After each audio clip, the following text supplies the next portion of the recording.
copyrighted program created by the Rio Grande Oil Company. Los Angeles Police calling all cars. Attention all cars. Broadcast 151. Investigating shooting at 2791 Francis Avenue. That's all. Rosenquist.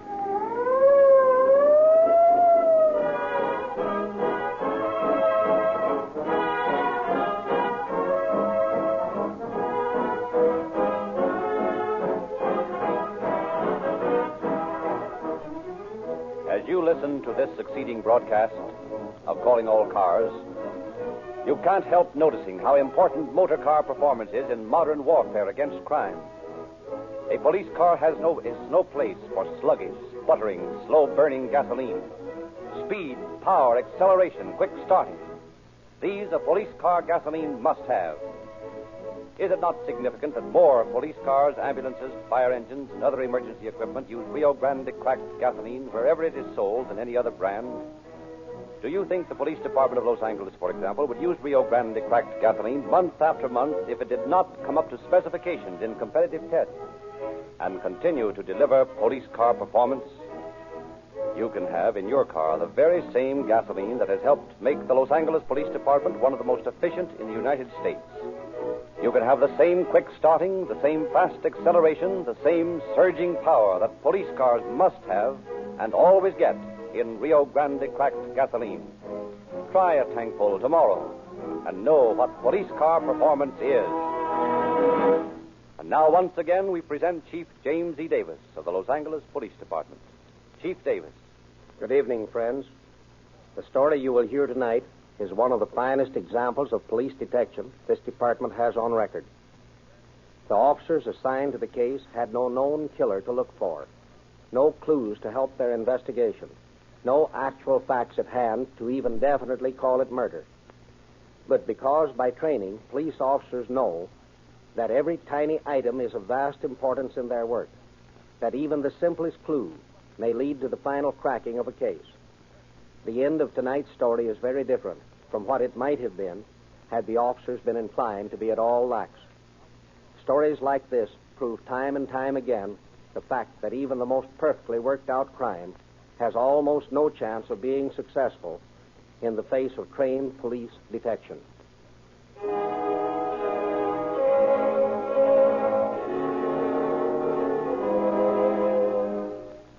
It is 8 days before Christmas, 1935. In the homicide department of the Los Angeles Police, Detectives Ray Giese and T.R. Ryan are holding down the office when a call comes in from Officer Vern Philby of the Georgia Street Division regarding a shooting at 2791 Francis Street. Arriving at the small house a few minutes later, Ryan and Giese are met by Officer Philby, who informs them that the mother of the victim is next door with a neighbor friend. After a cursory examination of the death bungalow, they walk next door and interrogate her. This is Lieutenant Giese, ma'am, and his partner. How do you do, Lieutenant? How do you do, ma'am? I hope you won't mind answering a few questions for us. No, not at all. I know these things have to be done. You see, my son was a police surgeon. It was your son who was shot, ma'am? Yes. What is your name? Well, my full name is Claire Van Alstyne Williams. And your son's name? Robert Williams. Thank you, Mrs. Williams. Now I wonder if you feel up to telling us exactly what happened this morning. Everything you can remember about the events leading up to the shooting. I believe I can recall everything. Well, that's fine, ma'am. Jot this down, will you, Ryan? Right. It was an accident. I had been sitting in my room just off the kitchen, and I'd heard my son talking to someone for some time. I couldn't hear just what they were saying, but they were laughing and joking, apparently on very friendly terms.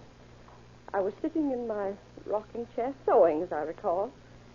I just heard quite a long laugh when someone came towards the door to my room, and it opened, and... Don't let me bother you, Mother. I just want to get that gun of mine out of my bureau. I want to show it to someone. Well, what are you boys having such a good time about in there? Oh, just talking. You know how it is. You certainly seem to be having a great laugh. I never heard so much laughing. Good for the soul, laughter.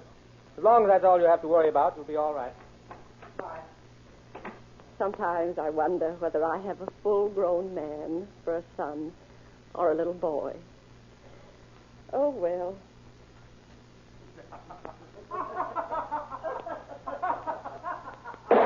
Now, what was that?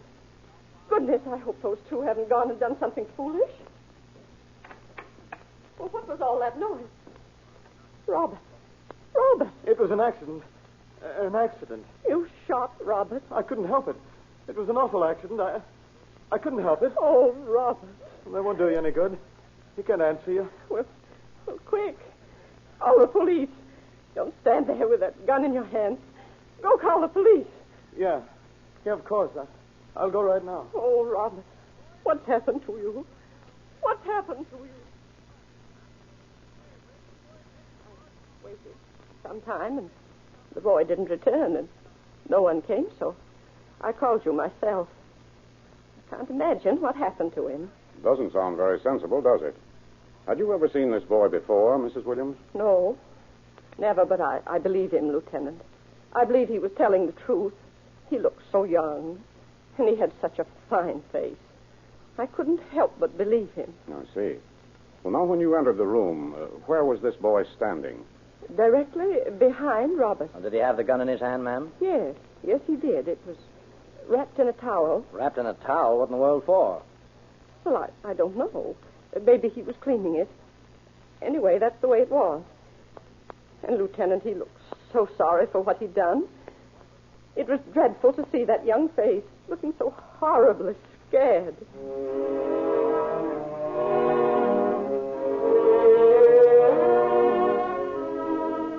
Returning to the death bungalow, the two men begin a more thorough examination of the premises. Slumped over the kitchen table lies the body of Robert Williams, a grotesque caricature of a human being. His arms hang down, dangle on the floor.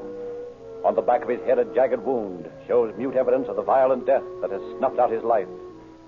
Behind him, lying on the small stove, is the death gun, still wrapped in the white towel. As Giese and Brian survey the room, Giese stands suddenly staring at the table upon which the body slumps. Oh, why the look, Ray? I just happened to see something that doesn't make sense, that's all. What do you mean? Here, I'll show you. You see this tablecloth here on the table? Yeah? Notice how it's pulled out of shape by the victim's arm here, obviously when he slumped down? Why, yeah. Well, then will you tell me how these things here on the table managed to stay right in place in perfect order while said tablecloth was busily slipping out from under them? What? Say, by golly, all right, that doesn't make much sense, does it? Not here. Someone's obviously put everything in order except the cloth. That's caught under his arm against the table. Who'd do that? What reason would there be for it? That's one of the things I want to find out before we call this thing an accident. It all looks kind of fishy to me. Hey, Ray, do you think the kid did it? I don't know. But I'm almost certain that whoever pulled the trigger on that gun meant to. Say, that puts things in a different light. What about that old lady? I don't know, Brian. But it strikes me that right now we'd better give this place a pretty careful going over. If we found that one little bit of contradiction, we might be able to find more, right? Why not? All right, suppose you take the front room and the old lady's bedroom while I go over the kitchen here. And don't miss a trick. If this is murder, we're going to have a tough time proving it. A plenty tough time.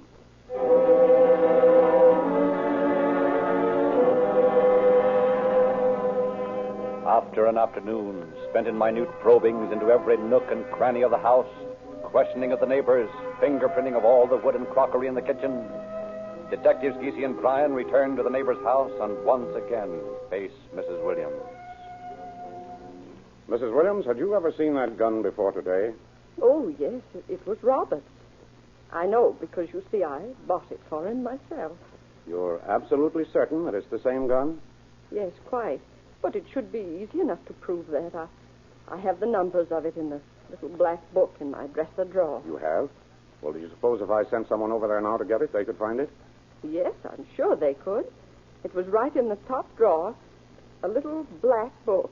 I could get it for you, Mrs. Williams, if you like. Well, thank you, ma'am. That would help. I'll be right back.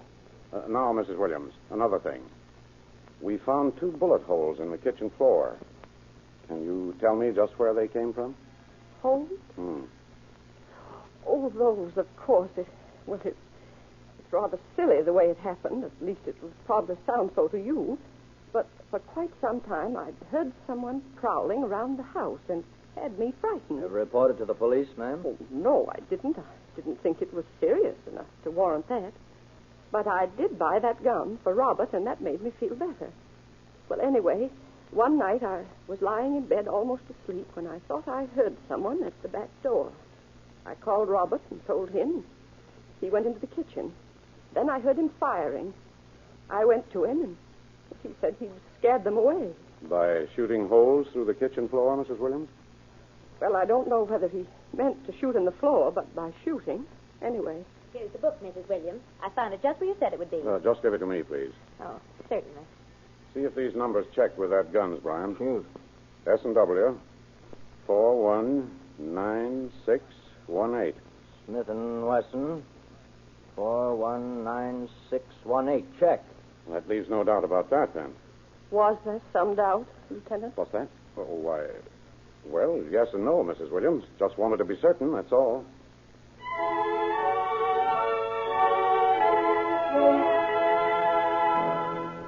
Placing a guard around the house to see that no one enters or disturbs anything, also a man to watch the neighbor's house and Mrs. Williams, Giese and Brian returned to their office to make plans for the following day. That night, Lieutenant Giese does little sleeping. All through the long hours, his mind keeps whirling, formulating questions, answering them, rejecting the answers. Is there really any truth in the old lady's story? Or is she a clever woman capable of killing her own son? And if she did, why?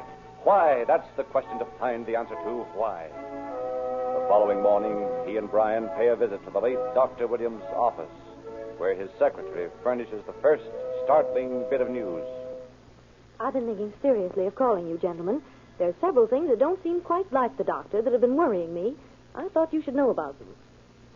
Well, by all means, miss. On the morning the doctor was shot, yesterday that was, I phoned his house. Oh, you did? Yes.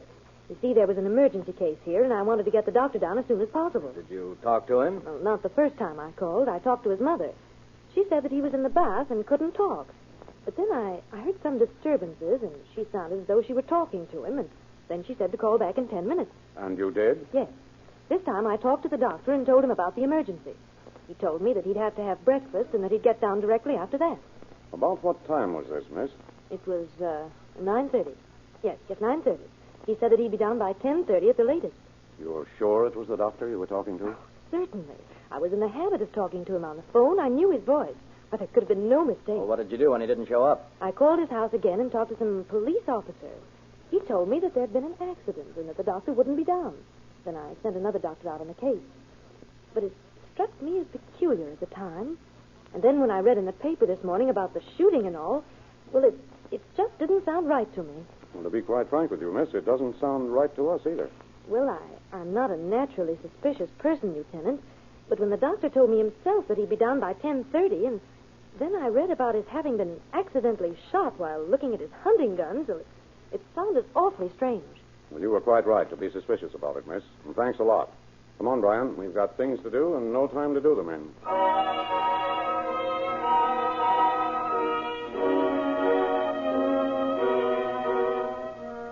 With this first real lead to work on, Giese and Brian start a process of reconstruction. A return visit to the death bungalow and further questioning of the white-haired mother bring these facts to light. The death gun, which Mrs. Williams claimed to have bought for her son, traces back to a police officer who tells Giese he sold it to her when she answered an ad he had inserted in the paper. Examination of the cartridges in the gun show them to be regulation police ammunition. Yet boxes of cartridges found at the doctor's private effects are special target shot, differing considerably from the regulation size. The name of the man who manufactured these specials for Dr. Williams is disclosed, and Giese, accompanied by Brian, drive to Pasadena to interrogate him. I guess you've heard or read of the unfortunate accident that happened to Dr. Williams by now. Yes. I read about it in papers. The funny thing, I was just going to send him over a new kind of cartridge I'd cooked up here. As I said to my wife only a couple of days ago, Hattie, if this doesn't cut a clean hole in them targets, then, well, I give up. Is this shell I have here one of yours? Eh? Let me look. Yep, sure shooting. That's mine. None like it anywhere else. Did you ever see Dr. Williams with a gun like this in his possession? No, sir. Never did. You sure of that? Oh, yes, positive. I know every gun he had. You clean them for him sometimes. No, he never had that one around. No, sir. You'd be willing to swear to that on the stand if we needed you? Swear on the stand? What's the matter? I thought the Doc was shot accidental. What are all these questions for? I'm sorry, I can't tell you that just now. But thanks for the information anyway. It helps no end. Come on, Brian. I think we've got what we want.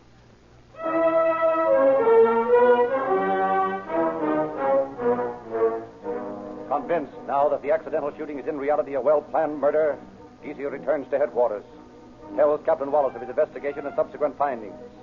Then, on the following morning, the two detectives go to the little house determined to make Mrs. Williams talk. But when they arrive, they find her other son with her. So first decide to see what light he can bring to bear on the question. The younger son is at first reticent to answer questions, but as the sincerity of the detectives finally makes itself apparent, he weakens, talks.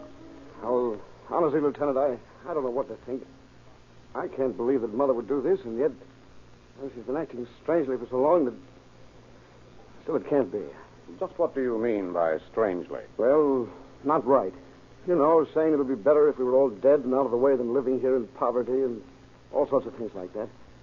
I think she felt pretty bitter against the world for letting her down. Had she ever threatened you? Oh, no. No, once she did suggest a suicide pact, but I just laid it to nerves and forgot it. Some nerves, all right? Yeah. Now, look, young fellow. I appreciate the spot you're in, your own mother and all that. You must realize our position, too. If your mother had some sort of a mania about killing off the family, then we've got to do something to stop it. If we don't, you'll be next. Then what? I know, but what can I do? Well, nothing right now. But if this goes to court, which I'm pretty certain it will, I want your testimony about what you've just told us. How about it? Well, naturally, if I swear to tell the truth, I'll have to do just that. But I don't want to. I don't want any part of it. Well, it may not be necessary, Mr. Williams, but if it is... Well, then I'll tell what I know. Good. I thought that's what you'd say. And believe me, you won't regret it. Now, let's talk to Mrs. Williams, Brian.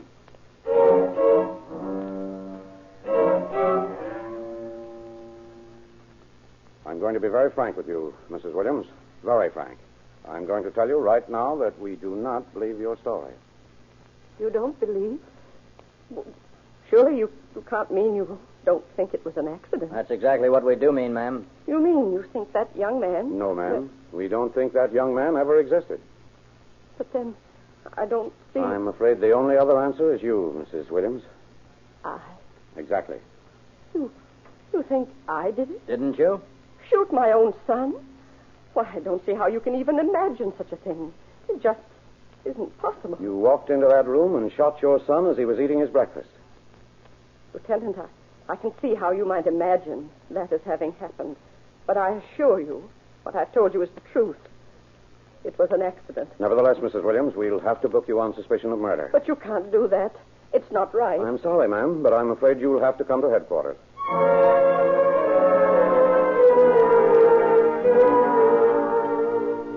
Booked in the Los Angeles County Jail on suspicion of murder, Mrs. Williams refuses to admit any knowledge beyond what she has already told the officers. Quietly dignified, her answers are those of an unusually well-educated woman. Her aristocratic gentleness makes the detectives ill at ease as they carry on an unending line of questions. Paced with all the irregularities of her story, the gray-haired mother quietly makes the same reply. I can understand how you gentlemen must feel under the circumstances. I realize that there are things about this that put me in a bad light. But I assure you what I have told you is the truth. I have nothing to hide. You are simply mistaken. That's all I can say.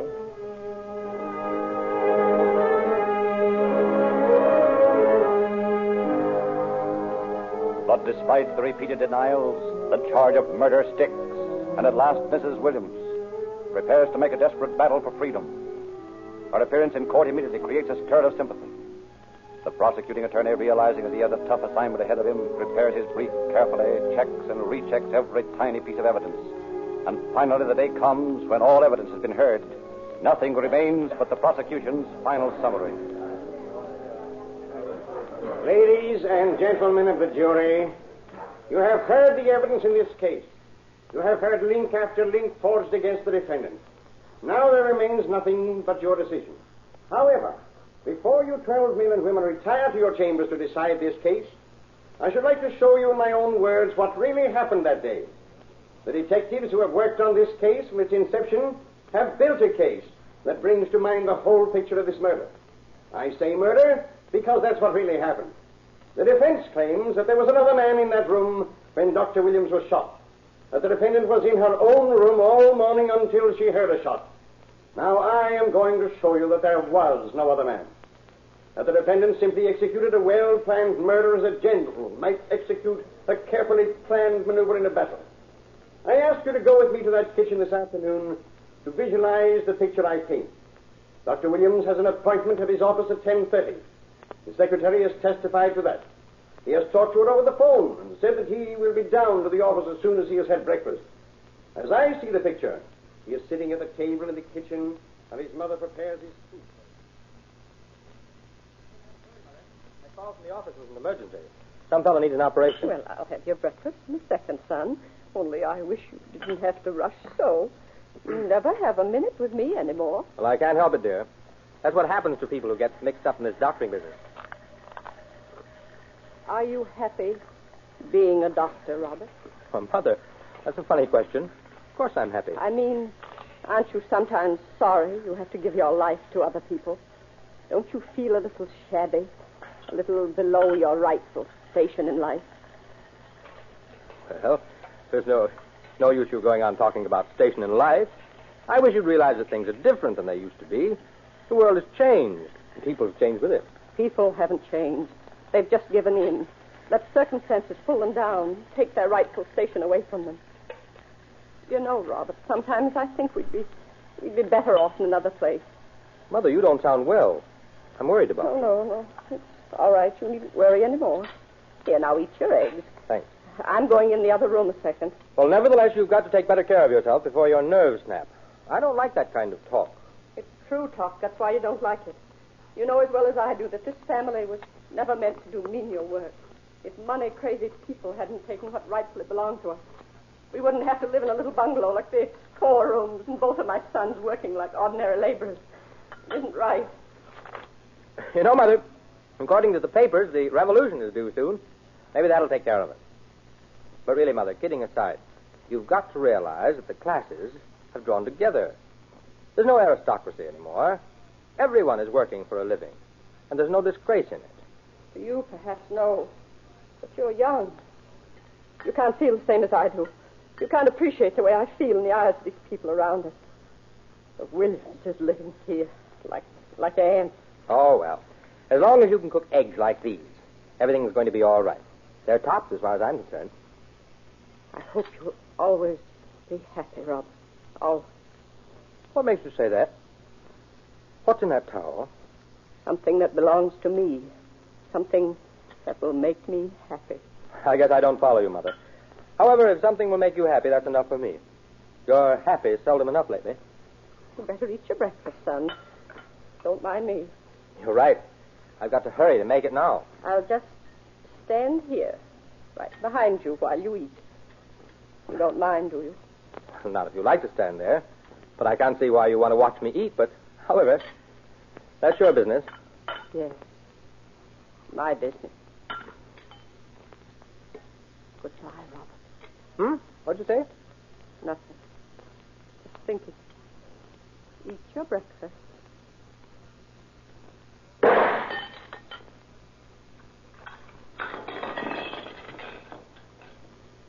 There. It's done. Now, Frank. Then myself. Then peace. Peace. From there on, it was a simple matter to see what happened. Mrs. Williams gathered all the doctor's hunting paraphernalia together and spread it out on the table. She cleared the breakfast dishes away and washed them carefully, and she made her first serious mistake. The tablecloth was caught under the doctor's arm against the table, and she couldn't remove it, so she left it there. But she failed to reckon on this when she put the hunting knife and cartridges on the table, because if they had been there when the doctor was shot, they would have been pulled out of line with the tablecloth. That was her first mistake, and from there she made a string of them, small enough alone, but put together large enough to show conclusively that she had planned this murder for some time in advance. Those mistakes are, 1, she fired those 2 shots in the kitchen floor herself to test the gun.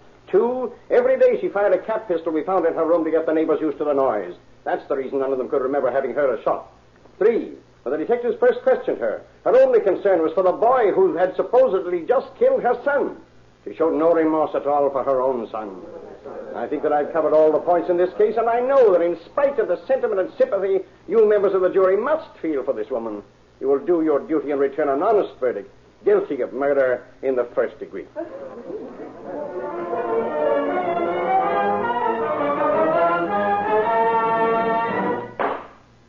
Have you reached a verdict? We have, Your Honor. Will the clerk of the court please read it? We, the jury, find the defendant guilty of murder and recommend life imprisonment.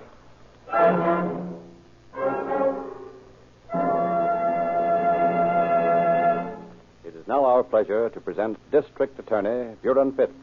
Mr. Fitz. This case was one in which anything might have happened had not the officers investigating it done a thorough job of gathering evidence. And had our department not spent many long hours fitting the pieces together into a chain out of which there could be no escaping. There was one major hurdle for us to get over, and that was the fact that the defendant looked and acted at all times like anything but a murderess. Her age and her looks were against us from the start. Yet in spite of this sentiment, we were able to present such a strong case that in the end, justice was done. Mrs. Williams was sentenced to life imprisonment in Tehachapi Prison, where she is now confined. Thank you, Mr. Fitz. Do you know of any place where you can get more for your money than from the Rio Grande Independent Service Station near you? First, you get the courteous service of an owner-operator who is interested in the community affairs of your neighborhood. Second, you get police car performance.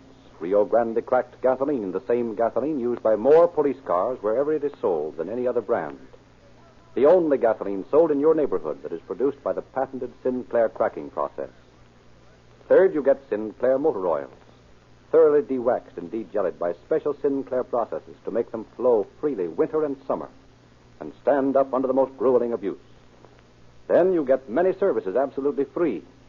This radio program, Calling All Cars, which surveys show to be one of the most popular Western broadcasts, and Calling All Cars News, which is brim full of newsy, fascinating stories of screen and police activities, and Police Money with gasoline purchases good for valuable gifts, G-Man pistols, fingerprinting outfits, sirens, rings, handcuffs, bracelets, and many others to bring happiness to some boy or girl. Do you know of any oil company that gives you more for your money? Start the Rio Grande habit tomorrow. Buy your gasoline and motor oil from your nearest Rio Grande independent dealer. Get more for your money.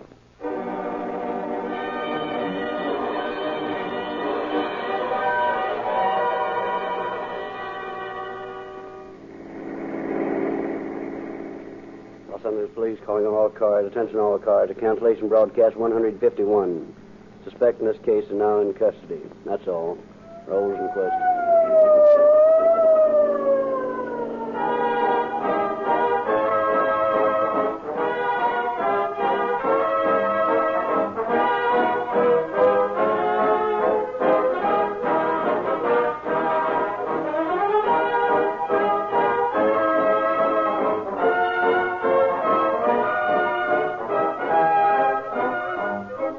This is your narrator, Frederick Lindsley, bidding you good night for the Rio Grande Oil Company.